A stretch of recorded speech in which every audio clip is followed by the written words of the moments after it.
Could a race between microscopic human cells ever actually work as a live spectator sport?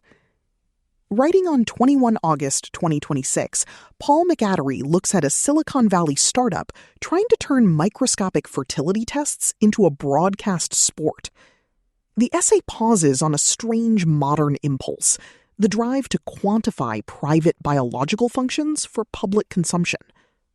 Watching the live stream of the so-called Sperm Racing World Cup, McAdory finds that turning human biology into an attention economy hustle doesn't actually produce wonder or insight. Instead, it strips away the mystery, leaving behind nothing but another exhausting metric to optimize. Written by Paul McAdory in the Paris Review Daily. Narrated for Arva. Ghadir Boustani, CC by BY SA 4.0, via Wikimedia Commons. In 1677, a medical student named Johann Halm approached the Dutch scientist and future father of microbiology, Antony van Leeuwenhoek, with unsettling news. There were tiny creatures living in his semen. Or not in his semen, not necessarily. Some incorrigible friend, someone who certainly wasn't Halm, had dislodged his wad in the company of an unclean woman, and then transferred custody of his deposit by means unattested into Halm's hands. Curious Halm had splashed the discharge under a microscope, and, startled by its contents, brought his discovery and its medium to van Leeuwenhoek for a second opinion. Examining the sample, the renowned microscopist, who had already described what we call red blood cells and protists in pioneering detail, glimpsed spindly-tailed animalcules moving in the muck. He proceeded to set about procuring new goo from a close, morally uncompromised source. What I here describe was not obtained by any sinful contrivance on my part, but the observations were made upon the excess with which nature provided me in my conjugal relations, he wrote some months later to the Royal Society of London regarding the remains of an emission he'd slathered under his powerful single-lens microscope. I relate this lightly editorialized and moderately abridged history of the identification of what would become known as spermatozoa, because it marks the first time that a man had cause and the capability to wonder at the meaning of the living contents of his ejaculate, and thus to search his little reflecting pool for the secrets of humanity, of himself. And because in 2024, some 347 years after van Leeuwenhoek fired his fateful blast, a money-minded form of this fascination prompted a team of teenage and early 20s shitpost entrepreneurs in Silicon Valley to found a sports startup called Sperm Racing. It has raised $10 million in funding. The company first came to my attention this February, a month before it was due to roll out an ambitious Sperm Racing World Cup featuring contestants representing 128 countries. When an editor for this magazine asked me to write about the championship, I began to picture myself as an anxious, anthropomorphized gamete paddling desperately toward its subject, its theme, its egg, endeavoring to fulfill its purpose, to conceive a story. Cum is, as it happens, a subject on which I enjoy some expertise. Through the power of the internet and promiscuity, I've learned to appreciate the rich diversity of whitish matter the human body can produce. Color, velocity, viscosity, volume, reach, and duration differ from person to person, from shot to shot. I've become familiar with the venerable tradition, staged between men, and not only men, every day of exhibition, comparison, and analysis, in which the relation between the two parties, or between one's fantasy and one's reality, or between one's present output and one's memory of past productions, adds to the pleasure that inheres in the act itself. Sperm racing is, more or less, a scientized and de-eroticized update on this venerable tradition. At the Sperm Racing headquarters in San Francisco, 2 contestants donate their semen, which is centrifugally cleaned. Healthy sperm are isolated from the samples, and the cells then race through courses less than a half centimeter long that are etched into microfluidic silicon chips. The sperm are pipetted into warm liquid currents designed to mimic the reproductive environment. These currents allow the cells to orient themselves in the faux canal, such that the cells begin to swim upstream, as they would against the flow of mucus in a vagina, toward the finish line. Until recently, the company's chief science officer was a teenager named Rishi Kanaparty, whose past work includes papers on, among other things, motion-resilient deep learning for ECG signal classification. The raw footage is boring and difficult for the human eye to parse. Vaguely defined blobs move against a white background. So the company's computers track the cell's coordinates and generate visual approximations of the contests. They then debut these videos at occasional live events, like one that pitted a USC student against a UCLA student last April, and post them on social media. Several reels on Instagram feature a bellowing commentator who goes by BSTCHD. "This is a microscopic masterclass," BSTCHD shouts during one blowout. As a sperm enters the end zone, insemination! In preparing for the World Cup, I imagined how I might engage my subject. I could follow the matches as they unfolded.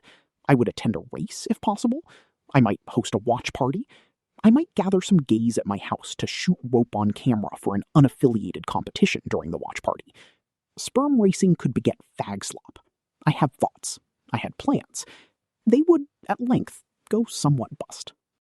One such plan.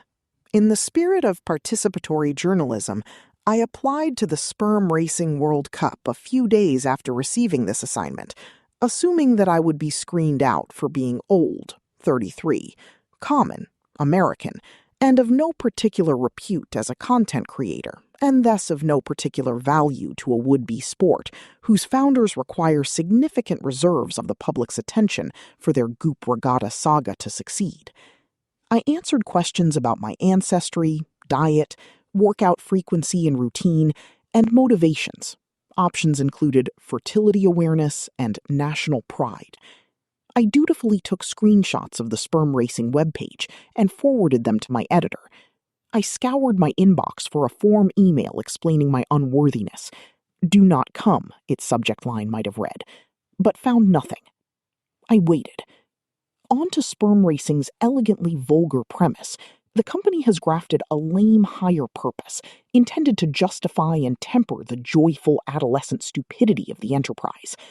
Sperm Racing's website features a manifesto written in the tricolon-rich, not this but that style of LLMs. Sperm racing isn't just a joke. It's not just some viral idea for the internet to laugh at. It's something much bigger. The bolding and highlighting are in the original manifesto. It's about men's health and male fertility, apparently. A widely cited review of medical literature published in 2022 found that sperm concentration had declined by more than 50% globally over the preceding 50 years, and reasonable concerns about the effects of ultra-processed foods, pesticides, and other environmental and social ills on gametes pervade the mahosphere and beyond. At least one more recent study found no significant changes in potency among otherwise fertile American men, and a much-discussed financial article from May presented an analysis of data that compellingly advances the thesis that social isolation resulting from smartphone use may be the single greatest cause of declining birth rates. Sperm racing is also about moving product. The company has sold plastic-free boxer briefs under the brand name Andros, as well as supplements called sperm worms, whose website promises better-tasting loads, fertility support, and daily performance in 4 gummies a day. Or, per Sam Criss, who described the company and its now 18-year-old founder Eric Zhu in a February Harper's Dispatch on Silicon Valley, it's about attention arbitrage. Sperm racing seemed to be first and foremost a social media hype machine, Criss wrote.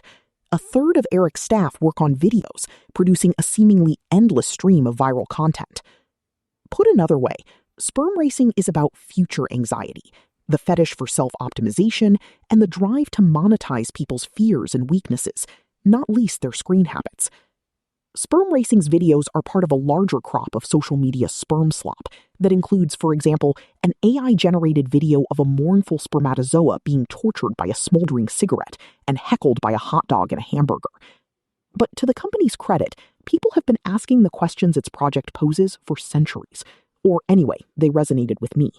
Questions like, are the contents of my person inadequate?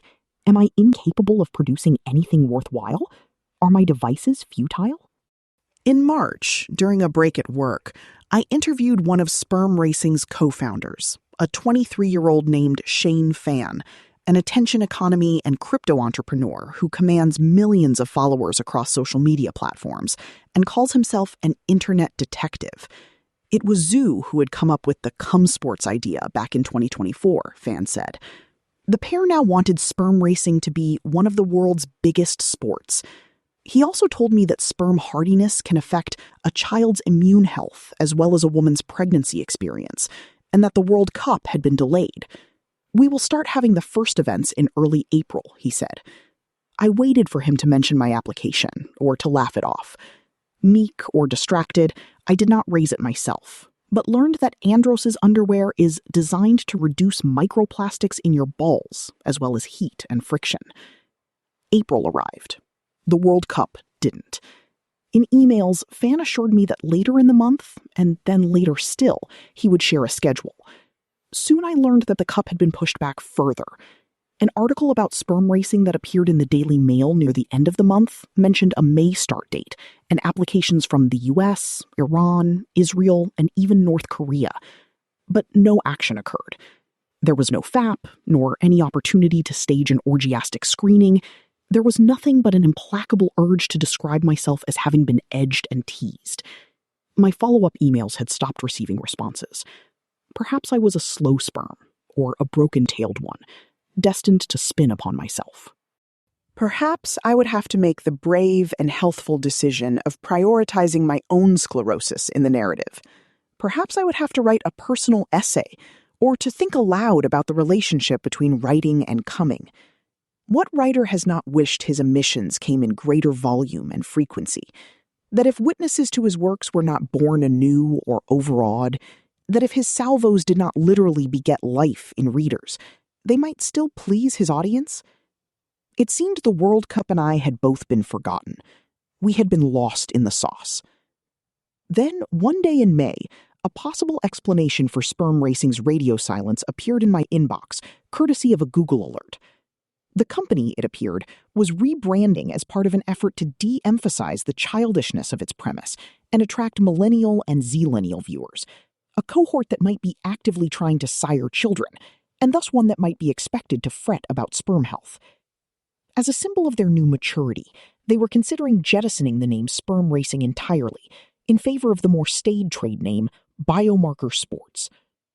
I'd learned all this from a feature in the New York Times Magazine, whose author, Daniel Waite Penny, had, it seemed, been granted extensive access to sperm racing's facilities and personnel, and who had actually gotten to compete in and win a race. In the shadow of Penny's piece, I worried I had been jerked around by nutjobs, that my piece was a bust, that no amount of belabored wordplay would rescue me from dread anticlimax. But the ultimate anticlimax was yet to come. In June, I received an email from Shane. He wanted to talk. He said he had a lead for me. On a call, he told me that in just 3 weeks' time, on the eve of Independence Day, sperm racing would at last stage a contest that he described as an inaugural match for the World Cup, as well as biomarker sports. Julius Ritter, a 25-year-old venture capitalist and peptide enthusiast from Germany, who also works in AI, would compete against 27-year-old Jaden Clark, an all-natural, iron-pumping jazz musician with sub-10% body fat per fan from Australia. A question few had been asking: are one fit biohacker's sperm quicker than those of a guy who just spends a lot of time lifting and gorging on boy kibble? Would be answered. We want our next event to be really, really serious, Fan said. That date came and went too. Finally, on July 12th, the night after the FIFA World Cup quarterfinals, I sequestered myself in a dim bedroom at the back of a house in Fire Island Pines and stared bleary-eyed at my computer screen. At the stated start time of 8 p.m., the stream remained dead. Updates were issued via Instagram story. The race would now kick off at 9 p.m., and trickled into agitated comment sections on YouTube and Twitch. 4 days into a bender, I felt like degraded biological material crusting on a blanket. My body, and likely my boys, was reeling. The orgiastic spectacle I had hoped might carry over into a watch party had concluded 12 hours prior, at a new friend's compound, after he'd booted the men still chatting or swapping biomarkers around his pool. All joy had gone from the world. Blue balls, I thought dreamily, as I waited for kickoff. When the event did commence at 9:30 p.m. Eastern, an hour and a half after its appointed time, an introductory video made the case for sperm racing's place in the lineage of Silicon Valley movers and shakers. Images of Steve Jobs, Elon Musk, and the San Francisco skyline filled my monitor. Tonight, a voiceover relayed, this city becomes the birthplace of something entirely new: health entertainment. Then the venue came into view. 3 blazered commentators, one of them Nick Small, another teenage sperm racing co-founder, sat behind a gray anchor desk decorated with Sperm Racing's name and logo. The Biomarker Sports rebrand seemed to have been forgotten. Behind them, at the back of a minimalist studio space, lurked a large screen showing Ritter and Clark's frozen visages in half shadow. Bio-storage lockers lined one wall, while several metal lightbox tables flush with scientific equipment stood around the floor. Over the course of the event, a mustachioed spokesman conducted brief video interviews with aged physicians, and Sperm Racing's bio team milled around between pipette stations and microscopes, supposedly preparing brews freshly jettisoned by the Australian and the German for competition. The panel of 3 commentators leaned forward to read in stilted cadences from a laptop positioned between them, and issued tepid pronouncements about T levels and other player stats, their audio meanwhile going in and out. Twice the cameras cut to darkened rooms, leaving the host, one Ricky Del Rosario, a keynote speaker, auctioneer, and certified life coach, who alone exuded professionalism and ease in front of the cameras, and pundits to beseech their techs to flip the lights on. Amateurish and tiresome, the affair seemed to have been conducted for the sole purpose of clip farming it for social media after the fact. "We are the lucky ones," Del Rosario said, paraphrasing Richard Dawkins, near the end of a would-be soaring monologue about the unlikelihood of being alive, that has since been edited into a viral video. "We are the ones who get to die, because we are the ones who got to be born." Hype reels for the company and the 2 blonde, short king contestants flashed across my MacBook screen. "Yeah, I think I might be the happiest person alive," Clark, the Australian, said in one. An ad for Brex, a fintech company, played for the approximately 150 people who were watching the live stream on YouTube at any given time. Others watched on Twitch and Kick. Near the end of the sub-60-minute boondoggle, the tripart race ensued, with sperm concentration and something called a full field competition supplementing the classic sprint. Do you care who won? I didn't. I was glad when it was over. Nonetheless, sperm racing seed is spreading, and an imitator could have better luck. That appears to be the hope of Luke Hawash, a 20-something AI game developer who uses the social media handle @MrSpermRacing and goes by the nom de com Dick Gay. Formerly the chief marketing officer for Sperm Racing HQ, Gay Hawash now refers to himself as the division president for a rival franchise called Sperm Race Asia.